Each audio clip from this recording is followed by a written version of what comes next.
നിങ്ങളോ അന്ധകാരത്തിൽ നിന്ന് അത്ഭുത പ്രകാശത്തിലേക്ക് വിളിച്ചവന്റെ സൽഗുണങ്ങളെ ഘോഷിപ്പാൻ തക്കവണ്ണം തെരഞ്ഞെടുക്കപ്പെട്ടവരാണ്. അപ്രകാരം ദൈവം തെരഞ്ഞെടുക്കപ്പെട്ട ദൈവമക്കളോട് ദൈവത്തിന്റെ വചനം പറയുകയാണ്, നിങ്ങൾ എത്ര വിശുദ്ധ ജീവനും ഭക്തിയും ഉള്ളവരായിരിക്കണം. വിശുദ്ധ ജീവൻ എന്ന് പറഞ്ഞാല് നമ്മുടെ ഉള്ളിൽ തുടിക്കുന്ന ജീവൻ, അത് ഒരിക്കലും ആ ജീവൻ പാഴാക്കി കളയുന്ന ഒരു സ്വഭാവം നമ്മുടെ ജീവിതത്തിൽ ഉണ്ടാകരുത്. വിശുദ്ധിയോട് കൂടിയായിരിക്കണം നമ്മുടെ ഓരോ പ്രവൃത്തിയും, നമ്മുടെ സംസാരവും, നമ്മുടെ നോട്ടവും, ചിന്ത വരെ വിശുദ്ധിയോട് കൂടിയായിരിക്കണം. അങ്ങനെ വിശുദ്ധിയോട് കൂടി ആയിരുന്നാൽ മാത്രമേ ദൈവം ആഗ്രഹിക്കുന്ന വണ്ണം നമുക്കത് നിത്യത അവകാശമാക്കുവാൻ സാധിക്കുള്ളൂ. ഈ കാണുന്ന ഭൂമിയെല്ലാം താൽക്കാലികമാണ്, എന്നാൽ വരുവാനുള്ളതോ അത് നിത്യമായുള്ളതാണ്. അവിടെയാണ് സന്തോഷം നിലനിൽക്കുന്നത്, സ്നേഹം നിലനിൽക്കുന്നത്. ദൈവത്തിന്റെ വചനം പറയുന്നു, വിശ്വാസം, പ്രത്യാശ, സ്നേഹം, ഇവ മൂന്ന് നിലനിൽക്കുന്നു. ഇവയിൽ വലിയതോ സ്നേഹം തന്നെ. അപ്രകാരം ആ സ്നേഹത്തിന്റെ ഉടമയായി തീർന്ന ആമേൻ ദൈവത്തിന്റെ മക്കളാണ് നമ്മൾ ഓരോരുത്തരും. അതുകൊണ്ട് നാം എത്ര വിശുദ്ധ ജീവിതം ഉള്ളവരായിരിക്കണം, ജീവനും ഭക്തിയും ഉള്ളവരായിരിക്കണം. പലപ്പോഴും ഈ ഭക്തിയുടെ കാര്യത്തില് ആമേൻ നമുക്ക് നമ്മോട് തന്നെ ചോദിച്ചു നോക്കി, ദൈവത്തിനോടുള്ള ബന്ധത്തിൽ എപ്രകാരമാണ് നമ്മുടെ ഭക്തി മുന്നോട്ട് പോകുന്നത്? ദേവദാസൻ പറഞ്ഞ പോലെ കോപത്തിന്റെ ആത്മാവ് നമ്മൾ കയറി വരാറുണ്ടോ? കോപത്തിന്റെ ആത്മാവ് നിസ്സാര കാര്യത്തിന്. നിങ്ങൾ എപ്പോഴും സ്തോത്രം പറഞ്ഞുകൊണ്ടിരിക്കുന്ന ഒരു അനുഭവം നമ്മുടെ ജീവിതത്തിലുണ്ടെങ്കിൽ കോപത്തിന് കയറി വരാൻ പറ്റുമോ? സ്തോത്രം പറയുന്ന ഒരു വ്യക്തിയാണെങ്കിൽ. സ്തോത്രം എന്ന യാഗത്തിന്റെ പ്രത്യേകത എന്താ? സ്തോത്രം എന്ന യാഗം അർപ്പിക്കുന്നവൻ ദൈവത്തെ മഹത്വപ്പെടുത്തുന്നു. നിരന്തരം പ്രാർത്ഥിക്കുന്ന ഒരു വ്യക്തിക്ക് പാപം ചെയ്യാൻ കഴിയുകയില്ല, കോപം വരില്ല. അപ്പൊ നമ്മുടെ നിരന്തരം നമ്മുടെ ദൈവത്തോട് ബന്ധത്തിലായിരിക്കും നമ്മുടെ ജീവിതം കടന്നു പോകേണ്ടത്. കാരണം ഒരു കാലത്ത് ദൈവത്തെ അറിയാതെ ഇരുട്ടിന്റെ അനുഭവത്തിൽ ജീവിച്ച ഒരു ജീവിതമായിരുന്നു, തെറ്റും ശരിയും തിരിച്ചറിയാതെ. എന്നാൽ കർത്താവായ യേശു ക്രിസ്തു നമ്മെ സ്നേഹിച്ചു മാത്രമായി നാം അതിൽ നിന്ന് സ്വാതന്ത്ര്യം പ്രാപിച്ചു. ഇനി പുറകോട്ട് തിരിഞ്ഞു നോക്കിയാൽ ഇരുട്ടിന്റെ പ്രവൃത്തികളാണ് കൂടുതൽ കാണുന്നത്. പുറകോട്ട് തിരിഞ്ഞു നോക്കാതെ വിളിച്ച ദൈവം വിശ്വസ്തൻ എന്ന് എണ്ണിക്കൊണ്ട് മുമ്പോട്ട് പോകുക, മുന്നോട്ട് ചുവടുകൾ വെച്ച് മുന്നോട്ട് പോകുക. ആ ചുവട് വെച്ച് പോകുമ്പോൾ ദൈവമായുള്ള ബന്ധം തകർത്ത് കളയുവാൻ വേണ്ടി പിശാച് ഏതെങ്കിലും ചിന്ത കൊണ്ടിട്ട് ഏതെങ്കിലും കോപത്തിന്റെ ആത്മാവിന് കീഴടങ്ങി പോകരുത്. അതുകൊണ്ട് നിരന്തരം ദൈവത്തോട് പ്രാർത്ഥിക്കുകയും ദൈവത്തോട് സ്തോത്രമെന്ന യാഗം അർപ്പിക്കുകയും ചെയ്യണം. നിസ്സാര കാര്യം മതി കോപം വരാൻ, അല്ലെ? ഒരുപാട് നേരത്തെ വേണ്ട കോപം വരാൻ, നിസ്സാര കാര്യം മതി. പക്ഷെ നമ്മൾ ഇപ്പോഴും ദൈവത്തോട് കൂടെയാണെങ്കിലോ, എന്നെ കേൾക്കുന്ന പ്രിയമുള്ളവരെ, നമുക്ക് ജയകരമായ ജീവിതം നയിക്കുവാൻ സാധിക്കും. ദൈവമായ ഭക്തി നഷ്ടപ്പെട്ടു പോകുന്ന ഏതെങ്കിലും ഒരു പ്രവൃത്തി കടന്നു വന്നാൽ അന്നേരം ഏറ്റു പറഞ്ഞോണം, ദൈവമേ എന്റെ ജീവിതത്തിൽ വന്നു പോയ കുറവ് എന്നോട് ക്ഷമിക്കണമേ. ദൈവത്തിന്റെ അകന്ന് ജീവിച്ചാൽ പിന്നെ ചെയ്യുന്ന പ്രവൃത്തികൾക്ക് ഒരു കൈയും കണക്കും ഉണ്ടാവില്ല, അല്ലെ? ദൈവത്തിൽ നിന്ന് വിട്ടുമാറി. പക്ഷെ ദൈവത്തോട് കൂടെ നിൽക്കുമ്പോഴോ നമുക്ക് നമ്മോട് തന്നെ ഒരു റെസ്പെക്ട് തോന്നൂലേ, നമുക്ക് നമ്മോട് തന്നെ നമ്മുടെ ഉള്ളു തന്നെ ഒന്ന് ശാന്താവൂലേ, സന്തോഷം അനുഭവിക്കുന്ന ഒരു അനുഭവം മനസ്സിലാക്കാൻ സാധിക്കില്ലേ? അയ്യോ, ഞാൻ എത്ര ഹാപ്പി ആയിട്ടിരിക്കുന്നു. പക്ഷെ ദൈവത്തിൽ നിന്ന് പിന്തിരിഞ്ഞ് പാപത്തിന്റെ ഏതെങ്കിലും പ്രവൃത്തി ചെയ്താലോ മനസ്സിനൊരു സമാധാനമില്ല. എന്താ ചെയ്താലും അത് തൃപ്തി കിട്ടാന്ന് അറിയാതെ പിന്നെ പാപം തന്നെ ചെയ്തുകൊണ്ടിരിക്കും. അപ്പൊ നുണ പറയുകയാണെങ്കിൽ നുണ പറഞ്ഞ് ചില കാര്യങ്ങൾക്ക് വേണ്ടി ജയ കൊടുക്കാൻ ശ്രമിച്ചിട്ടുണ്ടെങ്കിൽ പിന്നെ നുണ തന്നെ പറഞ്ഞുകൊണ്ടിരിക്കുള്ളൂ. പിന്നെ നുണ പിശാചിന്റെ പ്രത്യേകത എന്താ പറയുമ്പോ, പിശാച് എന്താ? പോഷക്ക് പറയുന്നവനും അവന്റെ അപ്പനും പോഷക്കിന്റെ മെയിൻ ആളാ പുള്ളി. അപ്പൊ ആള് എന്ത് ചെയ്തു? സ്പോട്ടിൽ എന്താ പറയണത് ഇട്ടുകൊണ്ടിരിക്കും. എന്നാൽ ഇതാ സത്യമല്ലേ എപ്പോഴും തെളിഞ്ഞു വരികയുള്ളൂ. പോഷക്കും അതുപോലുള്ള കാര്യങ്ങളെല്ലാം താൽക്കാലികമാണ്, പക്ഷെ സത്യം നിലനിൽക്കും. 1 വർഷം 2 വർഷം കഴിഞ്ഞാലും നുണ പറഞ്ഞത് തെളിഞ്ഞു വരും. അത് നുണയായിരുന്നു, അത് ചതിക്കായിരുന്നു എന്ന് തെളിഞ്ഞു വരുന്നൊരു സമയം കടന്നു വരും. അതുകൊണ്ട് നമ്മൾ പലപ്പോഴും ജീവിതത്തിൽ ശ്രദ്ധിച്ച് ഓരോ ചൂട് മുന്നോട്ട് പോകണം, അല്ലാന്നുണ്ടെങ്കിൽ തകർന്നു പോകും. ഭക്തി നഷ്ടപ്പെട്ടു പോയിട്ട് പിന്നെ ഭക്തി അഭിനയിച്ചുകൊണ്ട് കാര്യമായില്ല. ഭക്തി നഷ്ടപ്പെട്ടു പോയിട്ട് ഈ ഭക്തിയൊക്കെ നഷ്ടപ്പെട്ടുകൊണ്ടതിന് കാരണം എന്താണെന്നറിയോ? ഇപ്പൊ നമ്മുടെ ദൈവസഭ, നമ്മുടെ മലങ്കര ക്രിസ്ത്യൻ ചർച്ച തുടങ്ങിയിട്ട് ഇപ്പൊ 35 വർഷം, 90-ൽ തുടങ്ങിയ സഭയാണ്. അല്ലെ? 90-ൽ ആരംഭിച്ച സമയം 35 വർഷം, ആ വർഷത്തിന്റെ പാരമ്പര്യം അനുസരിച്ച് നമ്മള് കുറെ വർഷമായതാണ് എന്നുള്ള മൈൻഡിൽ നമ്മൾ ജീവിക്കരുത്. ദൈവത്തോട് കൂടി ആയിരുന്നോളൂ. എന്റെ ദൈവമേ എന്നുള്ള ഒറ്റ ചിന്തയിലായിരുന്നു, പ്രാർത്ഥനയോട് കൂടി ആയിരുന്നോളൂ. ഇതിന്റെ പത്രോസിന്റെ 3-ാം അധ്യായം, 2 പത്രോസ് 3-ാം അധ്യായം അതിന്റെ 4-ാമത്തെ വാക്യം വായിച്ചേ. പിതാക്കന്മാർ നിദ്ര കൊണ്ട ശേഷം സകലവും സൃഷ്ടിയുടെ ആരംഭത്തിൽ ഇരുന്നതുപോലെ തന്നെ ഇരിക്കുന്നു എന്ന് പറഞ്ഞ് സ്വന്തം മോഹനം അനുസരിച്ച് നടക്കുന്ന പരിഹാസികൾ പരിഹാസത്തോടെ അന്ത്യകാലത്ത് വരുമെന്ന് വിശേഷണം. നോക്കിയേ, പിതാക്കന്മാർ നിദ്ര കൊണ്ട ശേഷം സകലവും സൃഷ്ടിയുടെ ആരംഭത്തിൽ ഇരുന്നത് പോലെ തന്നെ ഇരിക്കുന്നു. അപ്പോ അമ്മയുടെ രക്ഷയിലേക്ക് നയിച്ച ദേവദാസന്മാര് നമ്മളോട് പറഞ്ഞു അല്ലേ, തന്റെ വരവ് ഏറ്റവും ആസന്നമായിരിക്കുന്നു. നമ്മളോട് ഇങ്ങനെ സംസാരിക്കുക. എപ്പോ വരുമെന്ന് ആർക്കും പറയാൻ പറ്റില്ല. കടനെ പോലെ വരുമെന്ന ദൈവത്തിന്റെ വചനം പറയുന്നത്. അതുകൊണ്ട് നിങ്ങൾ ഒരുങ്ങിയിരിക്കുക. ഇങ്ങനെ ഒരുങ്ങിയിരിക്കാന്ന് നമ്മുടെ ദേവദാസന്മാരെല്ലാം സംസാരിച്ച് അവരൊരു സമയം കഴിഞ്ഞപ്പോൾ അവർ ഈ ഭൂമിയിൽ നിന്ന് മാറ്റപ്പെട്ടു. നമ്മളെ സംബന്ധിച്ചിടത്തോളം നമ്മള് കുറെ നാളിങ്ങനെ കണ്ടു, പിന്നെ ഇതിങ്ങനെ പോയിക്കൊണ്ടിരിക്കുക. ഒരു ഇതില്ലാതെ പ്രാർത്ഥനയായിട്ട് ഇങ്ങനെ പോയിക്കൊടുക്കുക. തന്റെ വരവ് ഏറ്റവും ആസന്നമായി ഇങ്ങനെ കടന്നു വരുന്നു ദേവദാസന്മാര് പറയുന്നു. പക്ഷെ നമുക്ക് ഒരു മാറ്റവും കാണുന്നില്ല. അങ്ങനെ കടന്നു വരുമ്പോൾ നമ്മുടെ മനസ്സിലേക്ക് ചിന്ത കടന്നു വരും, ഇനിയിപ്പോ സമയമുണ്ടല്ലോ, നന്നാവാൻ സമയമുണ്ടെന്നാണ് ചിന്തിക്കുന്നേ. നന്നാവാൻ സമയമുണ്ടല്ലോ എന്ന് ചിന്തിച്ച് ഒരു കൂട്ടം ആളുകള് വിശ്വാസം ത്യജിച്ചു കളയുന്ന പ്രവൃത്തി കടന്നു വരും. വിശ്വാസത്തിന് വില കൊടുക്കില്ല. അവർ അഭക്തിക്ക് കൂട്ടുനിൽക്കും. ഭക്തിയോട് കൂടെ നിൽക്കാതെ ദൈവത്തിന് വിരോധമായി പ്രവർത്തിക്കും. എന്നിട്ട് വചനം പറയുകയാണ്, ഇരിക്കുന്നു എന്ന് പറഞ്ഞ് സ്വന്തം മോഹങ്ങളെ അനുസരിച്ച് നടക്കുന്ന പരിഹാസികൾ, സ്വന്തം മോഹങ്ങളെ അനുസരിച്ച് നടക്കുന്ന പരിഹാസികൾ പരിഹാസത്തോടെ വരുമെന്ന് അറിഞ്ഞുകൊള്ളുക. വിശേഷാൽ അറിഞ്ഞുകൊള്ളുക. ആ വിശേഷാലൊക്കെ നോട്ട് ചെയ്തുകൊള്ളണം. വിശേഷാൽ അറിഞ്ഞുകൊള്ളുക. ഈ സ്വന്തം മോഹങ്ങളെ അനുസരിച്ച് നടക്കുന്ന പരിഹാസികൾ എന്ന് പറഞ്ഞാൽ നമുക്ക് ചിന്തിക്കാൻ പറ്റും. ഇതിപ്പോ രോഗത്താൽ ഭാരപ്പെട്ടിരിക്കുന്നവരെ കുറിച്ചല്ല ഞാനീ പറയുന്നത്. രോഗത്താൽ ഭാരപ്പെട്ട് വീട്ടിലിരിക്കുന്നവർ അവരെ കുറിച്ചല്ല. അതല്ലാതെ പ്രാർത്ഥന മുടക്കി വീട്ടിലിരിക്കുന്നവരുണ്ടാവൂല്ലേ? അതല്ലാതെ പ്രാർത്ഥന മുടക്കി വീട്ടിലിരിക്കുന്നവരുണ്ടാവും. അതൊക്കെ സ്വന്തം മോഹമാണ്. അതല്ല ദൈവത്തിന്റെ ഇഷ്ടമല്ലാതെ. ദൈവത്തിന്റെ ഇഷ്ടം എന്താ?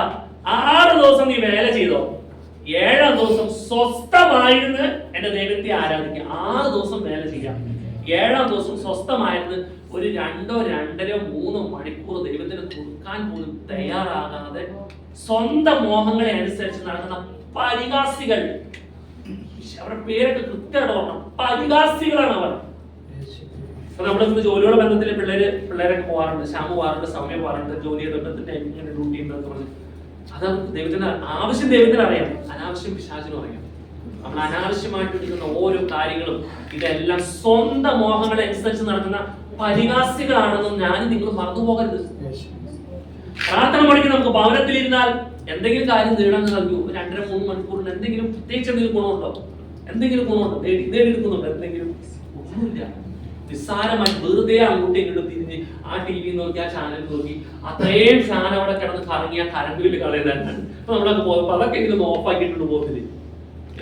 ഇത്രയും ഒന്ന് ശാന്തമായിരുന്നു. അത് നമ്മൾ ദിവസത്തേക്ക് കടന്നു വന്ന് ഇത്രയും നല്ല സൗകര്യത്തോടു കൂടെ ദൈവം ആഗ്രഹിച്ച നമ്മൾ ഇത്രയും ശ്രേഷ്ഠമായിട്ട് നമ്മൾ ഇരിക്കുന്നത് നോക്കി. ഒരു തണുത്തിട്ട് പാടില്ല. ഇത്ര ഭംഗിയായിട്ട് ദൈവം കൊണ്ടുവന്ന് പുറത്തിറങ്ങി നോക്കി. ഇപ്പൊ ചൂടെടുത്ത് അപ്പൊ തന്നെ അത് കയറും. അതുകൊണ്ട് ആരും അങ്ങോട്ട് ഓടി പുറത്തേക്കും പോകില്ല. പിള്ളേരാണെങ്കിൽ ഇവിടെ തന്നെ ഇരിക്കുക. ഇത്ര ഭംഗിയാണ് ദൈവം നമ്മെ കൊണ്ടുവന്നിരിക്കുക. ദൈവത്തോട് നമുക്ക് നന്ദി വേണ്ട, നല്ല ഭക്തി വേണ്ടേ? ഇത്രയും ഒരുക്കി തന്നെ നല്ല മനസ്സോടുകൂടെ. ഇനി നമ്മൾ ആഗ്രഹിക്കുന്നത് സ്വന്തമായിട്ടുള്ള ഹോളിന് വേണ്ടി, സ്വന്തമായൊരു ഹോളൊക്കെ ക്രമീകരണങ്ങളൊക്കെ ദൈവം ഒരുക്കി തരും. അപ്പൊ നമ്മുടെ ആഗ്രഹം ദൈവം സാധിക്കും. നീതിമാന്റെ ആഗ്രഹം സാധിക്കും. കാരണം നീതിമാൻ ശാശ്വതമായ അടിസ്ഥാനമുള്ളവനാണ്. ദുഷ്ടൻ അങ്ങനെയല്ല. ചുഴലിക്കാറ്റ് വരുമ്പോൾ ദുഷ്ടനെ പിന്നെ കാണൂല, ഏതിലെ പോയെന്ന് കാണൂല. കാരണം അവന്റെ ചെറിയ പ്രശ്നം മതി, അവൻ അപ്പോഴേ എന്തെങ്കിലുമൊക്കെ പറഞ്ഞു മാറിപ്പോകും. പക്ഷേ നീതിമാനോ ശാശ്വതമായ അടിസ്ഥാനമുള്ളവൻ. അതുകൊണ്ട് സ്വന്തം മോഹങ്ങളെ അനുസരിച്ച് നടക്കുന്ന പരിഹാസികൾ പരിഹാസത്തോടെ വരുമെന്ന് വിശേഷാൽ അറിഞ്ഞുകൊള്ളുക. ആമേൻ. അതുകൊണ്ട് നമ്മുടെ ചില സ്വഭാവങ്ങളൊക്കെ നമ്മൾ മനസ്സിലാക്കണം. ഇത് ഞാൻ ദൈവത്തെ പരിഹസിക്കുന്ന പ്രവൃത്തിയാണോ? നമ്മുടെ ജോലി മേഖലയിൽ തന്നെ നമ്മൾ സംസാരിക്കാൻ പാടില്ലാതെ വാക്കുകളൊന്നും സംസാരിച്ചേക്കരുത്. ആമേൻ. അതൊക്കെ ശ്രദ്ധിക്കും ആളുകൾ.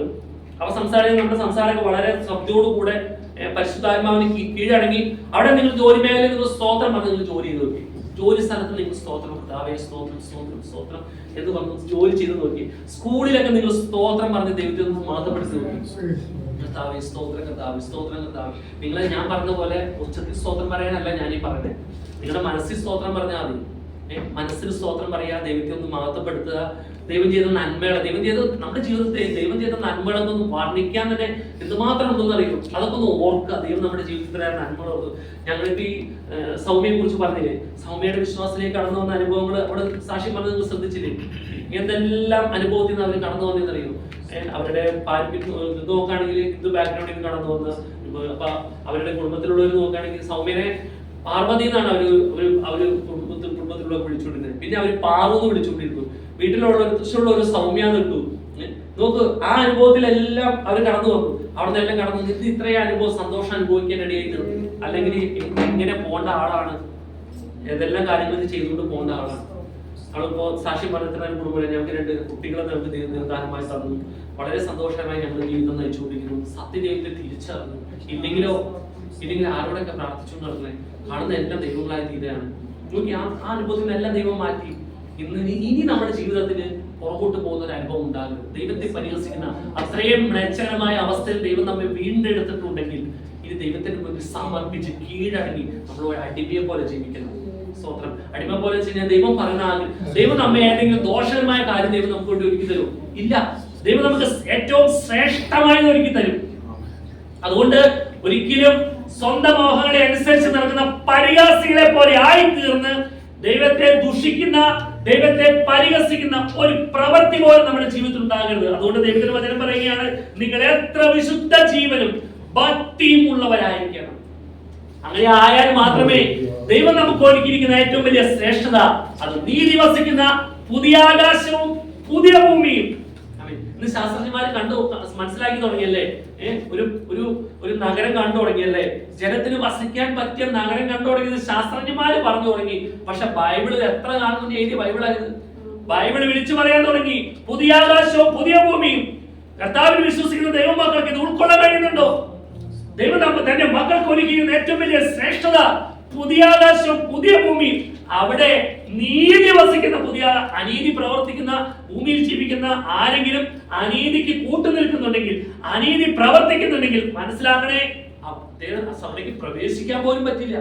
അനീതി പ്രവർത്തിക്കുന്നവർക്ക് വിശുദ്ധ ജീവനും ഭക്തിയുമുള്ളവരായിരിക്കണം. ഒരു കൂട്ടം ആളുകൾക്ക് ഈ കാലങ്ങളിൽ കടന്നു പോകുമ്പോൾ കർത്താവിന്റെ വരവ് താമസിക്കുന്നവർക്ക് അതിന്റെ വാക്യം തൊട്ടുതാഴെ വാക്യം. എന്നാൽ പ്രിയമുള്ളവരെ, കർത്താവിന്റെ ദിവസം 1000 ദിവസം 1000 സംവത്സരം പോലെയും 1000 സംവത്സരം ഒരു ദിവസം പോലെയും എന്നീ കാര്യം നിങ്ങൾ മറക്കരുത്. ചിലർ താമസമെന്ന് വിചാരിക്കുന്ന പോലെ കർത്താവിന്റെ വാഗ്ദത്തം നിർവഹിപ്പാൻ താമസിക്കുന്നില്ല. ആരും നശിച്ചു പോകാതെ എല്ലാവരും മാനസാന്തരപ്പെടുവാൻ അവൻ ഇച്ഛിച്ച് നിങ്ങളോട് ദീർഘക്ഷമ കാണിക്കുന്നതേ ഉള്ളൂ. ഇന്ന് കർത്താവ് ഈ കാണിക്കുന്ന ദീർഘക്ഷമ നമ്മൾ മിസ്യൂസ് ആണോ ചെയ്യുന്നത്? പക്ഷേ നിങ്ങൾ ദൈവത്തിന്റെ വചനം കേട്ടിട്ടുണ്ടെങ്കിൽ, വരുവാനുള്ള ഭൂമിയെ കുറിച്ച്, നിത്യതയെ കുറിച്ച് നാം മനസ്സിലാക്കിയിട്ടുണ്ടെങ്കിൽ, എന്നെ കേൾക്കുന്ന പ്രിയമുള്ളവരെ, ഇനി നമ്മുടെ മുന്നിലുള്ള വഴി എന്ന് വെച്ചാല് വിശുദ്ധ ജീവനും ഭക്തിയും ഉള്ളവരായി ഭൂമിയിൽ ജീവിച്ചോളൂ. അതല്ലാതെ ന്യായീകരണങ്ങൾ പറഞ്ഞ് സ്വന്തം മോഹങ്ങളെ അനുസരിച്ച് നടക്കുന്ന പരിഹാസികളായി ഭൂമിയിൽ ജീവിക്കരുത്. അങ്ങനെ ജീവിച്ചാൽ ദൈവത്തിന്റെ കോപം നമ്മുടെ മേൽ കടന്നു വരും. ദൈവം ഒരുക്കിയിരിക്കുന്ന നിത്യത നമുക്ക് നഷ്ടപ്പെടും. പിന്നെ എന്താ പറ്റുന്നത്? ധനവാൻ ചെന്ന് കിടക്കുന്ന യാതന സ്ഥലത്താൽ വഴിക്ക് പോകേണ്ടി വരും. അങ്ങനെ ഒന്നും ഉണ്ട്. അതല്ല, കഴിഞ്ഞ ദിവസങ്ങൾക്ക് ദിവസം പറഞ്ഞു കേട്ടോ, ഈ അകത്തെ മനുഷ്യൻ പുറത്തു വന്നാൽ, ഈ അകത്തെ മനുഷ്യൻ പുറത്തു വന്നാൽ പുറത്തെ മനുഷ്യനെ മണ്ണിൽ കുഴിച്ചിടും. പക്ഷെ ഇദ്ദേഹം എവിടേക്ക് പോകും? ഇവിടെ നിന്ന് സംസാരിക്കുന്ന എന്തോ ദൈവം ഒരുക്കിയിരിക്കുന്ന നിത്യത അനുഭവിക്കുന്ന അനുഭവത്തിലേക്ക് കടന്നു പോകണം. ആനന്ദങ്ങളുടെ പരദീസയിലേക്ക് പ്രവേശിക്കണം. അങ്ങനെ വേണമെന്നുണ്ടെങ്കിൽ എത്ര വിശുദ്ധ ജീവനം, എത്ര എന്നുള്ളത് നോട്ട് ചെയ്ത് വെക്കണം. എത്ര വിശുദ്ധ ജീവനം ഭക്തിയുമുള്ളവരായിരിക്കണം. പലപ്പോഴും ഭക്തിയൊക്കെ നഷ്ടപ്പെട്ടിട്ട് ആരെയും ഭയമില്ലാതെ, ദൈവത്തെയും ഭയമില്ലാതെ ജീവിക്കുന്നത്. ഇപ്പൊ ചിലപ്പോ മാതാപിതാക്കളൊക്കെ പിള്ളേർ പറയും, അപ്പനെങ്കിലും പേടിയുള്ളതുകൊണ്ട് പിള്ളേരെ ഇങ്ങനെ പേടിച്ച് നിൽക്കുന്നു. അപ്പനെങ്കിലും പേടി വേണം.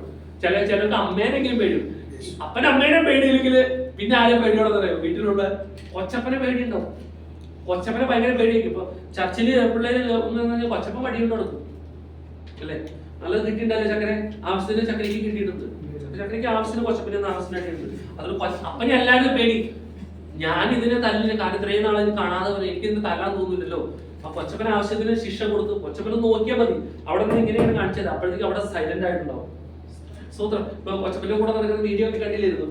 അതൊക്കെ കൊച്ചപ്പന്റെ കൂടെ ഉള്ള വീഡിയോ. ഈ ഇടയ്ക്ക് കൊച്ചിലെ ഫോട്ടോസ് ഒക്കെ ഞാൻ സ്റ്റാറ്റസ് ഇട്ടത്. ഞാൻ പറഞ്ഞത് നമ്മള് മനസ്സിലാക്കണം, ഓരോ ദിവസം ചെല്ലുന്തോറും എത്രത്തോളം വിശുദ്ധ ജീവിതം നയിക്കുന്നവരെയാണ് നമ്മള്. ചില കാര്യങ്ങൾ ശിക്ഷയൊക്കെ കിട്ടുമ്പോ, ചില ശാസ്ത്രങ്ങളൊക്കെ കിട്ടുമ്പോ നമുക്ക് വേദന പ്രയാസമൊക്കെ തോന്നരുത്. അങ്ങനെ തോന്നിയിട്ടുണ്ടെങ്കിൽ ദൈവം നിങ്ങൾ മനസ്സിലാക്കണം, അത് ദൈവം നമ്മോട് സ്നേഹിക്കുന്നതാണ്. എന്നാലും ഇത്രയും ശാസനയും ഇത്രയും ശിക്ഷയും വചനത്തിലൂടെ എനിക്കറിയാം. ഞാൻ പറയുന്നതൊക്കെ ആവശ്യത്തിന് മുറിവേൽക്കുന്ന അനുഭവങ്ങളൊക്കെ കാണും. അതെല്ലാം നല്ലതിനാണെന്ന് ചിന്തിക്കണം. ഈ മുറിവേൽക്കുന്നതെല്ലാം അങ്ങനെ കടന്നു വന്ന് നാം ഒരിക്കലും നിത്യം നഷ്ടപ്പെട്ടു പോകരുത്. ഞാനിവിടെ ശുശ്രൂഷിക്കുന്നിടത്തോളം കാലം വചനത്തിന് എനിക്ക് സോപ്പിട്ട് സംസാരിക്കാൻ അറിയാൻ പാടില്ല. എനിക്ക് എന്റെ അനുഭവത്തിൽ പറയാൻ അറിയാൻ പാടുള്ളൂ. അങ്ങനെ തന്നെ ഞാൻ പറയുള്ളൂ. എനിക്ക് അതല്ലാതെ പറഞ്ഞാല് എനിക്കറിയില്ല, അത് അനുഗ്രഹമായി തീരില്ല. പരിശുദ്ധാത്മാവ് എന്നോട് എങ്ങനെ സംസാരിക്കുന്നു, ഒരു വചനമെടുത്ത് വ്യാഖ്യാനിക്കുന്നതിൽ ഒരു കളങ്കം തട്ടാതെ ഞാൻ സംസാരിക്കും. അത് മുറിവേൽക്കുന്നുണ്ടാവും ചിലപ്പോ. ആ മുറിവ് എന്തിനാന്ന് വെച്ച് കഴിഞ്ഞാല് ആ മുറിവ് വീണ്ടും അത് മുറിവ് മാറി പിന്നെ അത് എന്തായി തീരും? അനുഗ്രഹമായി തീരും. ആമേൻ. ഏൽപ്പിച്ചോടത്തോളം കാലം ഭംഗിയായി ദൈവസഭയെ കൊണ്ടുപോവുക എന്നുള്ളത് ഒരു ഇടയുടെ ഉത്തരവാദിത്തമാണ്. അത് ചെയ്യണം. അത് ചെയ്യാതെ ഞാൻ എന്റെ ഇഷ്ടത്തിന് ആമേൻ അനുഗ്രഹങ്ങൾ മാത്രം വന്നുകൊണ്ടിരുന്നാലോ ആർക്കും തെറ്റ് ശരി തിരിച്ചറിയാൻ കഴിയില്ല. അതുകൊണ്ട് തെറ്റ് ശരി തിരിച്ചറിഞ്ഞ് പരിഹാസികളെ തീരാതെ എത്ര വിശുദ്ധ ജീവിതവും ഭക്തിയുമുള്ളവരായി നാം ഓരോരുത്തരും ഭൂമിയിൽ ജീവിക്കണം. അങ്ങനെ ഭൂമിയിൽ ജീവിച്ചാൽ നമ്മുടെ സമൂഹത്തിൽ അയൽക്കത്തുള്ളവർക്കും നമ്മെ കുറിച്ച് ആശ്വാസമായിരിക്കും. നമ്മൾ ഏത് ജോലി മേഖലയിൽ കടന്നു പോയാലും അവിടെ അനുഗ്രഹമായിരിക്കും. കാരണം പാപത്തിന്റെ പ്രവൃത്തി ഇല്ലാതെ കോപം കടന്നു വരില്ല, അതുപോലെ വിദ്വേഷം കടന്നു വരില്ല, പക കടന്നു വരില്ല, പിണക്കം കടന്നു വരില്ല. കാരണം അവർ ദൈവത്തിന്റെ മക്കളായി തീർന്നിരിക്കുക. എത്ര വിശുദ്ധ ജീവനും ഭക്തിയുള്ള ദൈവമക്കളായി തീർന്നിരിക്കുക. അങ്ങനെ ഒരു അനുഗ്രഹത്തിന്റെ പാതയിലേക്ക് ദൈവം നമ്മെ ചൂടുവെച്ചു. ആമേൻ. കുറെ കാലം കഴിയുമ്പോൾ ഹല്ലേലൂയ ദൈവത്തെ പരിഹസിക്കുന്ന പ്രവൃത്തി നമ്മുടെ ജീവിതത്തിൽ ഉണ്ടാകരുത്. വചനം പറയുന്ന പോലെ ഹല്ലേലൂയ സ്വന്തം മോഹങ്ങളെ അനുസരിച്ച് നടക്കുന്ന പരിഹാസത്തോടെ അന്ത്യകാലത്ത് വരുന്നത് വിശേഷാൽ അറിഞ്ഞു കൊടുക്കുക. അങ്ങനെ ഒരിക്കലും നമ്മുടെ ഭാഗത്ത് ഉണ്ടാകരുത്. നമ്മുടെ സഭയും കുടുംബം എല്ലാം ആമേൻ എത്ര വിശുദ്ധ ജീവനും ഭക്തിയുമുള്ള ദൈവമക്കളാണ് എന്ന് നമ്മോട് തന്നെ ഓർപ്പിച്ച് പറയണം. ഉള്ളിനുള്ളിൽ പറയണം, ഞാൻ എത്ര വിശുദ്ധ ജീവനും ഭക്തിയും. ഇപ്പൊ കോപത്തിന്റെ ഒക്കെ പ്രവൃത്തി കടന്നു വന്നിട്ടുണ്ടെങ്കിൽ വായുന്ന സ്തോത്രം പറയുന്ന ആവുകൊണ്ട് വേറെ എന്തെങ്കിലും വാക്കുകൾ പറഞ്ഞിട്ടുണ്ടെങ്കിൽ അതൊക്കെ ഏറ്റു പറയാനുള്ള സമയം ഇപ്പോ. ആമേൻ. ഇവിടെ വെച്ച് നമ്മൾ ഇത് ക്രമീകരിച്ചിട്ട് ഇനി വിശുദ്ധ മന്ദിരത്തിലേക്ക് പ്രവേശിക്കുമ്പോൾ ആമേൻ ആ ഒരു അനുഭവത്തിലേക്ക് മാറുമ്പോൾ അവിടെ ഒന്നിനൊരു കുറവുണ്ടാവാൻ പാടില്ല. ശ്രേഷ്ഠമായിരിക്കണം. ശലമോൻ വെട്ടുകുഴിയിൽ വെച്ച് കുറവ് നിർത്തപ്പോൾ എന്തെല്ലാം ബുദ്ധിമുട്ട് ശബ്ദങ്ങളുണ്ടായിരുന്നു. വഴുവിനെ ചിറ്റിയുടെ ശബ്ദമൊക്കെ വെട്ടുകുഴിയിലായിരുന്നു. ആലയം പണിയാൻ വന്നപ്പോ അവിടെ വേറെ ശബ്ദങ്ങളൊന്നും ഉണ്ടായില്ല എന്നത് പറഞ്ഞ പോലെ തന്നെ ഇവിടെ വെച്ച് ഹല്ലേലൂയ ചിലത് ക്രമീകരിച്ചോളാം. എനിക്ക് ഏറ്റവും ഇത്രയേറെ പറഞ്ഞിട്ടും തെറ്റ് വീണ്ടും വീണ്ടും ആവർത്തിക്കുന്ന പല പ്രവൃത്തി നമ്മുടെ ഓരോരുത്തരുടെ ജീവിതത്തിൽ കടന്നു വന്നിട്ടുണ്ടാവും. അല്ലെങ്കിൽ ദൈവാത്മാവ് വീണ്ടും വീണ്ടും വീണ്ടും അതിനെടുത്ത് വരുമോ? വീണ്ടും വീണ്ടും നമ്മളോട് സംസാരിക്കുമോ? കീഴടങ്ങണം, വിശുദ്ധ ജീവിതം നയിക്കണം, ഭക്തിയുള്ളവരായിരിക്കണം. അഭക്തിയുടെ ഒരു പ്രവൃത്തി നമ്മുടെ കുടുംബത്തിൽ കടന്നു വരുവാൻ ഞാനും നിങ്ങൾ മുൻതൂക്കം കൊടുക്കരുത്. അതിനോട് വിട പറഞ്ഞോളണം. അങ്ങനത്തെ ചിന്ത കടന്നു വരുമ്പോൾ യേശുവിന്റെ രക്തത്തിൽ ആശ്രയിക്കണം. ഈ പലപ്പോഴും ആളുകൾ യേശുവിന്റെ രക്തത്തിൽ ആശ്രയിക്കുന്ന സമയം എപ്പോഴാന്ന് പറയുമ്പോ പെട്ടെന്ന് ഒരു ആക്സിഡന്റ് കേൾക്കുമ്പോ യേശുവിന്റെ രക്തത്താൽ അപ്പോഴേ യേശുവിന്റെ രക്തം പറയുള്ളൂ. പാപത്തിന്റെ സ്വഭാവം കടന്നു യേശുവിന്റെ രക്തത്താൽ ജയമെടുത്തോണം. എന്റെ നാവ് ഞാൻ അനാവശ്യമായി ഉപയോഗിച്ചിട്ടുണ്ടെങ്കിൽ യേശുവിന്റെ രക്തത്താൽ ഞാൻ ജയമെടുത്തോണം. അങ്ങനെ ജയമെടുത്ത മുന്നോട്ട് പോകണം. പലപ്പോഴും അങ്ങനെ ജയമെടുത്ത് മുന്നോട്ട് കഴിയുന്നുണ്ടോ? അന്നേരം പെട്ടെന്ന് പിന്നെ എന്താ ചെയ്യണം? പാസ്റ്ററെ വിളിച്ച് പ്രാർത്ഥിക്കും, സഭവിശ്വാസം വിളിച്ച് പ്രാർത്ഥിക്കും. ഇതെല്ലാം നല്ലതല്ലേ? പക്ഷെ നമുക്ക് നമ്മോട് തന്നെ ജയം എടുക്കുന്ന ദൈവം നമുക്ക് ഒരു അധികാരം തന്നിട്ടുണ്ട്. കാരണം നേരത്തെ വായിച്ച പോലെ ഹല്ലേലൂയ യോഹന്നാൻ സുവിശേഷം 12 അധ്യായം വാക്യപ്രകാരം യോഹന്നാൻ സുവിശേഷം 12 അധ്യായം കർത്താവായ യേശു ക്രിസ്തുവിനെ കൈക്കൊണ്ട് അവന്റെ നാമത്തിൽ വിശ്വസിക്കുന്ന ഏവർക്കും ദൈവമക്കളായി തീരുവാൻ അധികാരം ലഭിച്ചു. ദൈവമക്കൾ, ദൈവം എന്താണ്? ഈ പ്രപഞ്ചത്തെ സൃഷ്ടിച്ചവൻ, നമ്മെ സൃഷ്ടിച്ചവൻ, ഈ ഭൂമിയിൽ കാണുന്ന സകലത്തെ സൃഷ്ടിച്ച ദൈവത്തിന്റെ മക്കളാണ് നമ്മൾ ഓരോരുത്തരും. അധികാരമുള്ള ദൈവമക്കളാണ് നമ്മൾ ഓരോരുത്തരും. ദൈവത്തിന്റെ മക്കളായി തീർന്നിട്ടുണ്ടെങ്കിൽ ഇതുമേലെല്ലാം ജയമെടുക്കാൻ നമുക്ക് സാധിക്കും. ദുഷ്ടന്റെ തലയെ കാൽവരിയിൽ കർത്താവായ യേശു ക്രിസ്തു തകർത്തതാണ്. ഇനി അവന്റെ ഒരു അധികാരം നമ്മുടെ മേലിൽ കടന്നു വരികയില്ല. കാരണം യേശു ക്രിസ്തു മുഖാന്തരം നാം അതിന്മേൽ ജയമെടുത്തു. നാം പാപത്തിന്റെ സ്വഭാവമുള്ളവരായിരുന്നു, നിത്യനാശത്തിലേക്ക് പോകേണ്ടതായിരുന്നു, മരണത്തിന്റെ അധികാരിയായ പിശാചിന്റെ കയ്യിൽ നിന്ന് കർത്താവായ യേശു ക്രിസ്തു എന്നെ നിങ്ങളെ രക്തം വീഴ്ച വിലക്കി വാങ്ങി. ഇനി നാം ദൈവത്തിന്റെ വചനം പറയുന്ന പോലെ തന്നെ നിങ്ങൾ എത്ര വിശുദ്ധ ജീവനും ഭക്തിയുമുള്ളവരായിരിക്കണം. അങ്ങനെ ജീവിച്ചാൽ മാത്രമേ ദൈവം നമുക്ക് ഒരുക്കിയിരിക്കുന്ന വാഗ്ദത്ത പ്രകാരം നീതി വസിക്കുന്ന പുതിയ ആകാശവും പുതിയ ഭൂമിയും നമുക്ക് അവകാശമാക്കുവാൻ സാധിക്കും. അതിനുവേണ്ടി നമ്മെ തന്നെ സമർപ്പിക്കാം. നമ്മുടെ ജീവിതത്തിലെ കുറവുകൾ നമുക്ക് ദൈവത്തോട് ഏറ്റു പറയാം. നേരത്തെ പ്രാപിച്ച് മുന്നോട്ട് പോകാം. കയ്യിലിരിക്കുന്ന സത്യവേദപുസ്തകത്തിലെ വചനം നമ്മെ ന്യായവിധിക്കാൻ ഇടയായി തീരരുത്. നമ്മൾ ന്യായവിധിയിൽ നിന്ന് ഒഴിവുള്ളവരായി തീരുന്നു. കർത്താവ് യേശു ക്രിസ്തു മാത്രം, യേശു ക്രിസ്തു മാത്രം നമുക്ക് ഇതിൽ നല്ലൊരു മോചനം ലഭിച്ച നാം ദൈവത്തിന്റെ മക്കളായി തീർന്നിരിക്കുക. അങ്ങനെ ദൈവത്തിന്റെ മക്കളായി തീർന്നിട്ടുണ്ടെങ്കിൽ ഇനിയുള്ള ജീവിതമെല്ലാം പരിശുദ്ധാത്മാവിനെ കീഴടങ്ങി ജീവിക്കാൻ നമ്മെ സഹായിക്കണം. കേൾപ്പിച്ച വചനം നമ്മെ സമർപ്പിച്ച് പ്രാർത്ഥിക്കാം. ഇത് മറ്റുള്ളവർക്കെല്ലാം ഒരു അനുഗ്രഹമായി ഈ വിഷയങ്ങളെ സമർപ്പിച്ചു കൊടുത്തുകൊണ്ട് ഇപ്പോൾ ജോസഫ് ശബ്ദം